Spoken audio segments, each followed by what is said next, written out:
ಮತ್ತು ಒಬ್ಬೊಬ್ಬರನ್ನ ಏಕವಚನದಲ್ಲಿ ಮಾತನಾಡೋದ ಫಸ್ಟ್ ನಿಲ್ಲಿಸ್ಬೇಕು. ಯಾರನ್ನು ಗದರಿಸಿ ಅಥವಾ ಏಕವಚನದಲ್ಲಿ ಮಾತಾಡೋದ್ರಿಂದ ಏನೋ ನಾವು ಬಲಿಷ್ಠರಾಗ್ತೀವಿ, ನಾವು ಭಾಳ ಸ್ಟ್ರಾಂಗ್ ಆಗ್ತೀವಿ ಅನ್ನೋದನ್ನೇನೋ ಇದ್ದರೆ ನಿಮ್ಮ ಭ್ರಮೆ, ಅದನ್ನು ಫಸ್ಟು ನೀವು ನಿಲ್ಲಿಸ್ಬೇಕು. ಸೊ ನಿಮಗಿಂತ ಏಕವಚನದಲ್ಲಿ ಮಾತಾಡಲಿಕ್ಕೆ ಎಲ್ರಿಗೂ ಬರುತ್ತೆ, ಆದರೆ ನಮಗೆ ಸಂಸ್ಕಾರ ಇದೆ. ನಾವು ಮಾತಾಡಿದ್ರೆ ನಾವೇ ಟಿ ವಿ ಮುಂದೆ ಕೂತ್ಕೊಂಡಾಗ ಕೇಳೋರಿಗೆ ನಮಗೆ ಆ ಒಂದು ಅಟ್ಲೀಸ್ಟು ಸಾಧ್ಯನಾ ಅನ್ನೋವಂಥ ಯೋಚನೆ ಮಾಡಿ ನಾವು ಮಾತಾಡ್ತೀವಿ.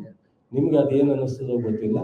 ಎಲ್ಲರೂ ಈ ದೇಶವನ್ನು ಆಳಿದಂಥ ನೇರ ಕುಟುಂಬ, ಅವರು ಒಬ್ಬ ಮಹಿಳೆಯರಿಗೆ ಆಗಿರ್ತಕ್ಕಂಥ ಅನ್ಯಾಯವನ್ನು ಖಂಡಿಸಿ ಇದ್ರ ಬಗ್ಗೆ ತನಿಖೆ ಆಗಲಿ, ಇಷ್ಟೊಂದು ದೊಡ್ಡ ಪ್ರಮಾಣದ ಒಂದು ಸ್ಕ್ಯಾಮ್ನ ಲಘುವಾಗಿ ತಗೊಳ್ಳೋದು ಬೇಡ ಅನ್ನೋದು ಅವ್ರ ಅಭಿಪ್ರಾಯ.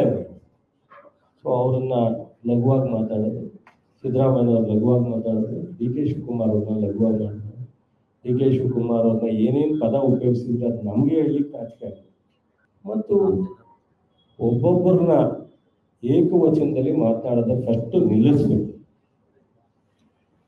ಯಾರನ್ನು ಗದರಿಸಿ ಅಥವಾ ಏಕವಚನದಲ್ಲಿ ಮಾತಾಡೋದ್ರಿಂದ ಏನೋ ನಾವು ಬಲಿಷ್ಠರಾಗ್ತೀವಿ, ನಾವು ಭಾಳ ಸ್ಟ್ರಾಂಗ್ ಆಗ್ತೀವಿ ಅನ್ನೋದನ್ನೇನೋ ಇದ್ದರೆ ನಿಮ್ಮ ಭ್ರಮೆ, ಅದನ್ನು ಫಸ್ಟು ನೀವು ನಿಲ್ಲಿಸ್ಬೇಕು.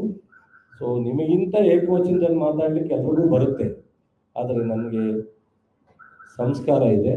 ನಾವು ಮಾತಾಡಿದ್ರೆ ನಾವೇ ಟಿ ವಿ ಮುಂದೆ ಕೂತ್ಕೊಂಡಾಗ ಕೇಳೋರಿಗೆ ನಮಗೆ ಆ ಒಂದು ಅಟ್ಲೀಸ್ಟು ಸಾಧ್ಯನಾ ಅನ್ನೋವಂಥ ಯೋಚನೆ ಮಾಡಿ ನಾವು ಮಾತಾಡ್ತೀವಿ. ನಿಮ್ಗೆ ಅದೇನು ಅನ್ನಿಸ್ತದೋ ಗೊತ್ತಿಲ್ಲ.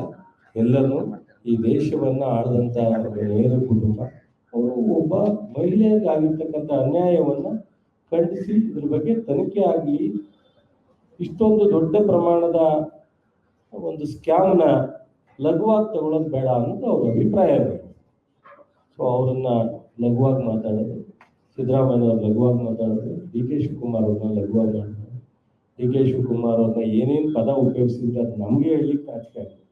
ಬೆಂಗಳೂರಿನಿಂದ ಮಂಗಳೂರುವರೆಗೆ, ಬೀದರ್ನಿಂದ ಚಾಮರಾಜನಗರದವರೆಗೆ ನಿಮ್ಮ ಸುದ್ದಿ ನಿಮ್ಮದೇ ಭಾಷೆಯಲ್ಲಿ. ಕರ್ನಾಟಕ ತಕ್.